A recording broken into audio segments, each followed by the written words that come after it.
All right, so in this video, I'm just gonna essentially break down who I am. If you guys don't know me already, my name is Kari. I own a cleaning company called Exxon Cleaning that's doing around like maybe $20,000 to $30,000 a month.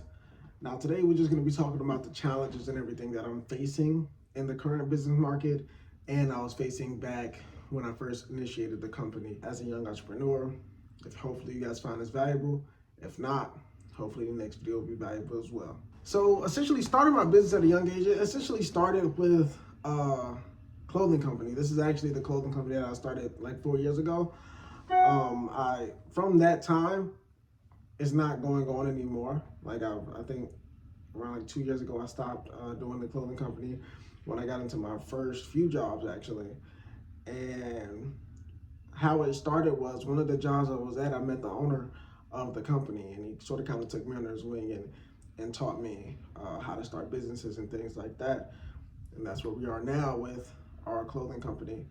I've been doing this clothing company for around like 3, maybe 4 months now. And to get into the cleaning space, most of the time when you want to get into any market, you have to start with your market research and your competitive analysis. And that most of the time that sounds like big words, but trust me, it's very simple. You go online, you go on ChatGPT, wherever you want to go. You go online, you search up whatever industry you're in. Say you're in dolls. You search up dolls. Who's the top 5 names in dolls? Then you search up local dolls. Who's the top 5 local dolls, and where are their offices located, and where are their stores located, right?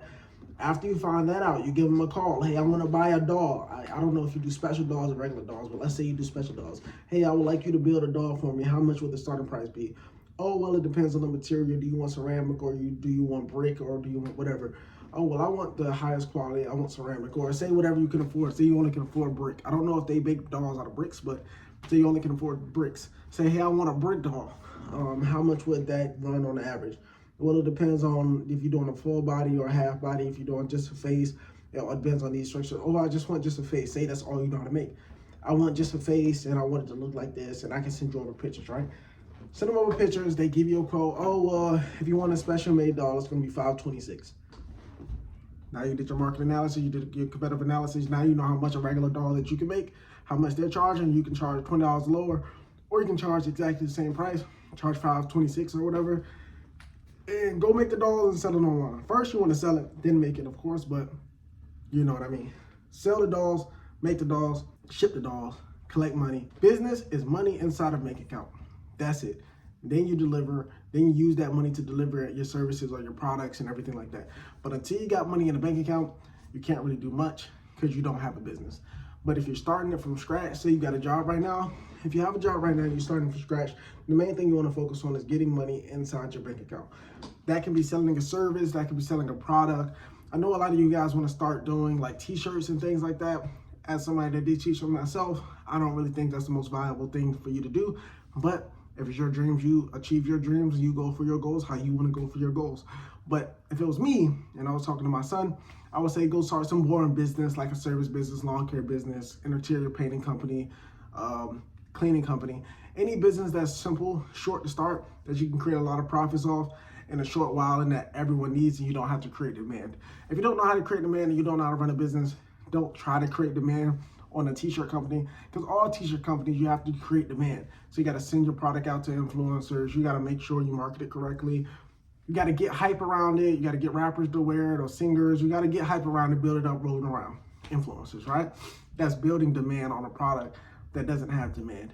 Sell something that already has demand if you're just starting out a company, and that would essentially show you how to run a company, because you will start getting money in a lot faster. You will see a lot more progress sooner because they already want your product, and you don't have to sell you just got to sell the product or the service.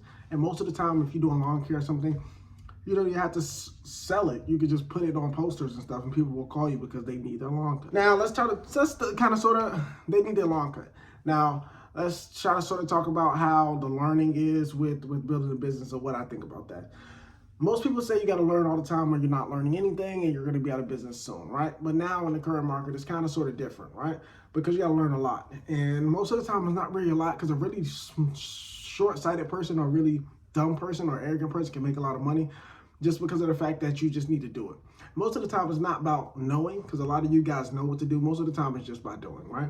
Like you got all these services that you're not using. Essentially ChatGPT now, you can do literally anything. Search up how to do it, search up where to do it at. If you buy ChatGPT, they give you online access. Search up online access on ChatGPT, buy it, use it, search up, hey, how to do this, how to do that, and it'll essentially tell you exactly how to start a company, exactly what you should market, exactly what you should do. The only thing you have to do is do it now. So if you're not doing it, that's kind of sort of your fault. I can't help people that don't want to do anything. But if you have the time to go look it up, which you do because you don't have anything, go look it up and sort of kind of try to figure that out, and maybe that'll help a lot more. Arrogance though, I mean, being arrogant is okay as long as you're doing right by the people that you're servicing. And reading books now has become sort of kind of, I wouldn't say obsolete, because it's definitely a place for books. Like you should definitely read some books and get some knowledge, but most of the time just read the books that the people have done it before you essentially says, hey, this is what I read and it helped me out a lot. And just paraphrase it. You don't have to read it all. Like we're Gen Z, like we're not gonna read an entire book, unfortunately. But I mean, you can skim through it, paraphrase it, use what's valuable. Like this book right here that I got, it's called The Laws of Success. I've read that I don't know how many times now, and it helps me out a lot. It essentially just tells you like what to do, how to be courteous, how to generate capital, and it just gives you certain stories. The 48 Laws of Power, that was a good book as well. What I got, Atomic Habits by James Clear, Measure What Matters by John Deere, like The Defining Decade, Why We Sleep, like all these books I have over here, that's definitely something that you should look into. I mean, but again, you shouldn't read the whole book, like word page for page, unless you have the time. But a lot of us nowadays, it's on TikTok and things like that.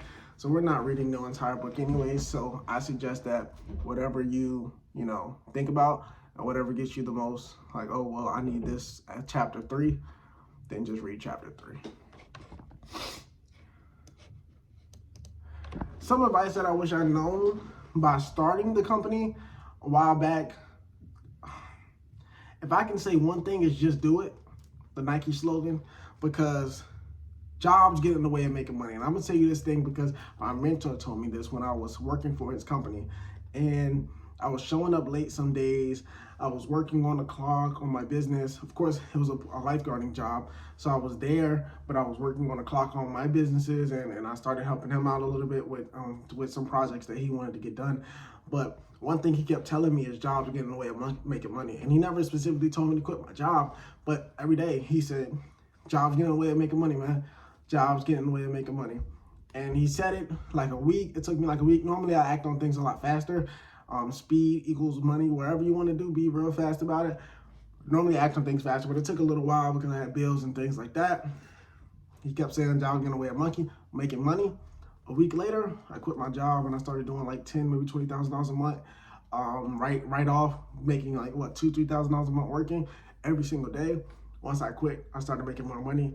So one thing that I would say that I wish I knew, not necessarily wish because I was told in the beginning, but I wish I knew this way back.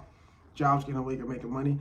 And I'm gonna define that a little bit more for you guys, because I know that you're gonna hear that and you're gonna be like, well, how can jobs get away with money? I don't have no money. How can I just quit my job? I don't have no money. I got bills and stuff. You don't have bills. Trust me, my bills like $3,200 a month, $3,300 a month. And it was like $2,200 a month before I even quit my job. And I had no money. I had nothing. And I had $2,200 a month that I had to figure out how to pay. So I understand. Like, it's not like I don't understand. But what I would say is, if you trust in yourself, you have to trust in yourself 100%. You go back, say, boom, well, blah, blah, blah, quit, figure it out. Give yourself 20 days, 30 days, figure it out. If it ain't no way for you to back up, you just got to keep going forward. So go figure it out. If you guys enjoyed this video, let me know in the comments below. If not, let me know in the comments below. They don't do dislikes or nothing no more on YouTube, but just say, hey, look, I hated your video. Your video was terrible. And I'll let you know why it was so terrible, and I'll fix it in the next video. You guys enjoy yourself. Have a nice day. Peace out.